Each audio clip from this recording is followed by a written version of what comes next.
Assalamualaikum warahmatullahi wabarakatuh. Perkenalkan saya Inke Triamanda dengan NIM 2305181100.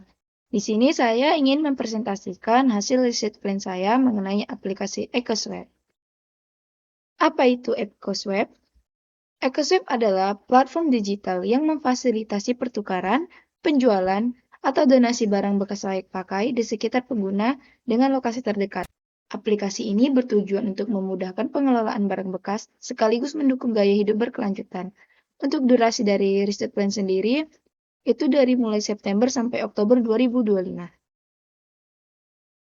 Untuk ringkasan proyek sendiri ada tanggung jawab. Di sini saya harus melakukan user research, membuat empathy map, persona, user story, customer journey, brainstorming, dan competitive audit.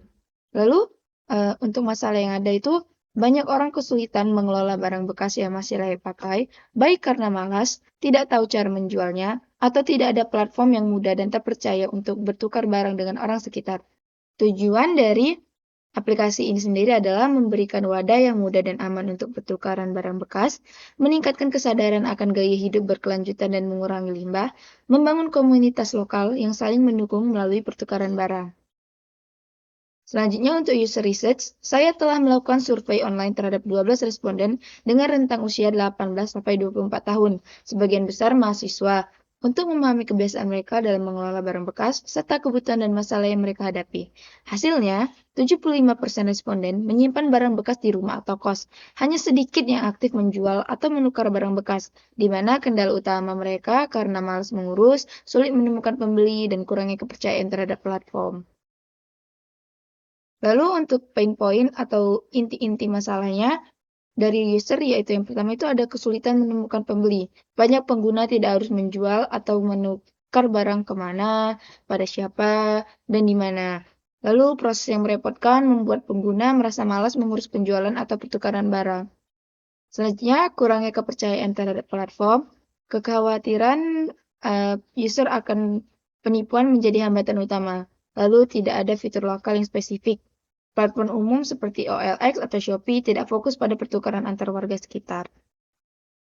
Nah, selanjutnya ada empathy map. Di sini ada 4 bagian, yaitu ada says atau perkataan, things atau pikiran, lalu ada does atau sikap, dan feels atau perasaan. Yang pertama di sini ada says atau perkataan, user atau responden biasanya berkata, biasanya saya simpan atau kasih ke orang lain, susah cari pembeli buat barang bekas, atau takut penipuan kalau jualan online. Sedangkan yang mereka pikirkan adalah ingin barang bekasnya bisa berguna untuk orang lain, dan khawatir prosesnya ribet dan tidak aman. Lalu untuk sikapnya sendiri, menyimpan barang bekas di rumah, atau kadang memberikan ke teman atau kerabatnya. Untuk perasaan user sendiri itu frustasi karena barang menumpuk dan tidak yakin dengan platform yang ada. Nah, selanjutnya ada customer atau user journey. Di sini ada aktivitas, lalu ada persiapan aplikasi, mencari atau memasang barang, transaksi, penyerahan barang. Untuk detail aktivitas sendiri dari persiapan aplikasi yaitu download di Play Store atau App Store, selanjutnya daftar akun dan verifikasi, lalu mengatur profil dan lokasi, dan selanjutnya melihat tutorial penggunaan. Untuk detail aktivitas dari mencari atau memasang barang, yaitu ada mencari barang berdasarkan kategori atau lokasi, memfilter barang berdasarkan kondisi dan harga, lalu upload barang bekas yang ingin ditukar atau dijual, selanjutnya mengisi detail barang dan upload foto. Untuk detail aktivitas dari transaksi, yaitu chat langsung dengan penjual atau pembeli, negosiasi harga atau sistem tukar, selanjutnya memilih metode pembayaran, lalu konfirmasi kesepakatan antara kedua belah pihak. Untuk detail aktivitas dari penyerahan barang, yang pertama itu harus mengatur lokasi pertemuan, bisa di sekitar kampus, kos, atau rumah, lalu konfirmasi jadwal penyerahan, bertemu dan menyerahkan barang, dan terakhir mengkonfirmasi penerimaan di aplikasi. Selanjutnya untuk aktivitas perasaan pengguna, itu ada antusias dan penasaran dengan fitur baru. Selanjutnya dalam mencari atau memasang barang, perasaan pengguna itu frustasi jika pencarian tidak relevan. Lalu senang menemukan barang yang diinginkan. Untuk transaksi sendiri, perasaan pengguna itu khawatir tentang keamanan transaksi, lalu lega jika terjadi tawar-menawar yang fair. Lalu perasaan pengguna untuk penyerahan barang itu ada relief ketika barang diterima dengan baik dan khawatir jika barang tidak sesuai ekspektasi. Selanjutnya yang terakhir itu ada peluang improvisasi. Peluang improvisasi dalam persiapan aplikasi itu ada onboarding yang interaktif dan memberikan diskon atau poin welcome untuk user baru.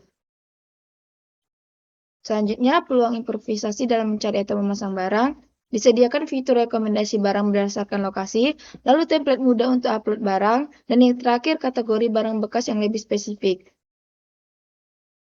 Selanjutnya, untuk peluang improvisasi pada transaksi, di sini akan dilengkapi fitur rating dan reputasi pengguna, lalu panduan harga standar barang bekas, dan opsi meet up di tempat umum yang aman gitu.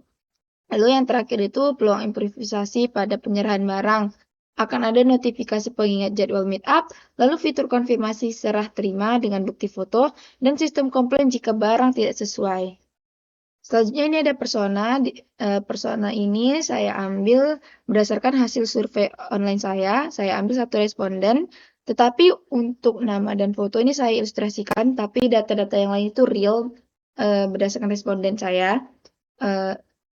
Adapun untuk personanya sendiri, di sini nama personanya itu Osamu Dazai dengan umur 24 tahun, pekerjaannya programmer, domisili Medan, dan status menikahnya itu lajang atau belum menikah. Dia tuh punya quote daripada numpuk, mending ditukar atau dikasih ke yang butuh, gitu. Untuk goals dia sendiri tuh dia mau barang bekasnya berguna untuk orang lain, mau dapat barang murah atau gratis dari orang sekitar, dan membantu mengurangi sampah.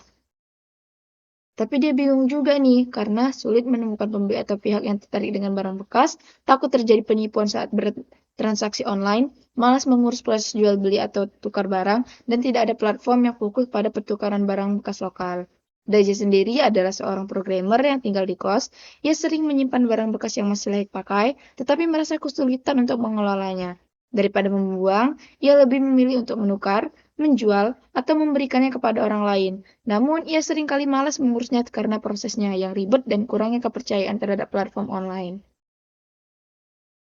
Nah, user story Dazai sendiri, sebagai seorang programmer, dia ingin membersihkan barang bekas di kos, agar dia dapat menjual atau menukar barang bekas dengan orang sekitar, supaya barang tidak menumpuk dan bisa berguna untuk orang lain. Selanjutnya ada brainstorming, dengan menggunakan HMW atau How Might We. How Might We memudahkan pengguna menukar barang bekas dengan aman dan cepat. Bagaimana caranya? Di sini terdapat fitur chat langsung dengan sistem rating, lalu filter lokasi untuk tampilkan barang dalam radius terdekat, opsi tukar, jual, atau donasi dalam satu platform, dan sistem poin atau reward untuk pengguna aktif. Selanjutnya ada competitive audit. Analisis terhadap kompetitor langsung dan tidak langsung dalam pasar barang bekas dan pertukaran barang di Indonesia. Untuk kompetitor langsung ada OLX, Carousel Indonesia, dan Facebook Marketplace. Sedangkan kompetitor tidak langsung ada Shopee, Tokopedia, dan Bagi Barang. Nah, berikut ini ada detail dari competitive audit atau para kompetitor yang dimulai dari fitur, aksesibilitas, user flow, dan navigasi. Nah, yang pertama di sini tuh first impression, kesan pertama berdasarkan aplikasi OLX, mau itu dari aplikasi langsung atau dari website mobilnya. Yang pertama tuh ada tampilannya. Pada tampilan OLX itu cluttered dengan banyak iklan, lalu registrasinya itu mudah dengan nomor HP saja. Navigasinya ribet karena terlalu banyak kategori. Kelebihannya itu user base-nya besar, banyak pilihan barang. Lalu kekurangannya sendiri tidak ada fokus pada barang bekas layak pakai. Untuk Carousel Indonesia sendiri, tampilannya itu clean dan minimalis. Lalu registrasi bisa dengan Google atau Apple account. Navigasinya intuitif dengan filter yang baik. Dengan kelebihan komunikasi aktif, fitur tawar-menawar yang mudah, dan kekurangannya itu kurang populer di kota-kota kecil. Untuk Facebook Marketplace sendiri, first impression-nya itu tampilannya itu terintegrasi dengan Facebook, jadi dia itu menyatu gitu, satu kesatuan. Lalu registrasinya itu otomatis untuk pengguna Facebook, jadi nggak perlu regis lagi kalau udah punya akun Facebook. Navigasinya itu cukup mudah dengan filter lokasi. Kelebihannya bisa lihat profil sosial penjual, dan kekurangan tidak ada rating sistem yang terstruktur. Untuk fiturnya sendiri, OLX memiliki kategori barang bekas tersembunyi, lalu tidak ada filter kondisi barang, dan tidak ada promo khusus barang bekas. Selanjutnya, Carousel Indonesia memiliki fitur section pre-love yang cukup menonjol, lalu filter berdasarkan kondisi barang, dan fitur free items untuk barang gratis. Untuk fitur Facebook Marketplace sendiri itu ada kategori rumah dan taman untuk barang bekas, lalu bisa melihat profil penjual melalui Facebook dan grup komunitas barang bekas lokal. Aksesibilitas untuk LX adalah mendukung beberapa bahasa seperti Indonesia atau Inggris, lalu tampilan mobil responsif, dan kategori terlalu banyak yang menyulitkan pencarian. Untuk Carousel Indonesia, interface-nya itu sederhana dan mudah dipahami, lalu filter pencarian efektif dan notifikasi yang tidak mengganggu. Untuk Facebook Marketplace sendiri, interface sederhana dan mudah dipahami, filter pencarian efektif, dan notifikasi yang tidak mengganggu. Lalu, user flow pada OLX itu panjang untuk upload barang. Lalu, Carousel Indonesia itu sederhana dan cepat. Dan Facebook Marketplace itu terintegrasi dengan feed Facebook. Navigasi pada OLX itu banyak step untuk membuat postingan baru, lalu proses chat kadang lambat dan tidak ada fitur meetup yang aman. Navigasi untuk Carousel Indonesia, upload barang hanya 3 step, chat langsung dan cepat, fitur tawar-menawar yang mudah. Lalu yang terakhir itu Facebook Marketplace. Navigasinya itu posting barang melalui status Facebook, chat melalui Messenger, dan bisa dilihat mutual friends-nya. Itu tadi adalah kompetitor langsung dari aplikasi EcoSwap ini. Berdasarkan dari fitur, aksesibilitas, user flow, dan aplikasi, kita dapat melihat kekurangan kelebihan masing-masing aplikasi. Mungkin itu saja yang dapat saya jelaskan atau saya berikan penjelasan mengenai hasil riset saya mengenai aplikasi EcoSwap. Bila ada kurang, saya mohon maaf. Assalamualaikum warahmatullahi wabarakatuh.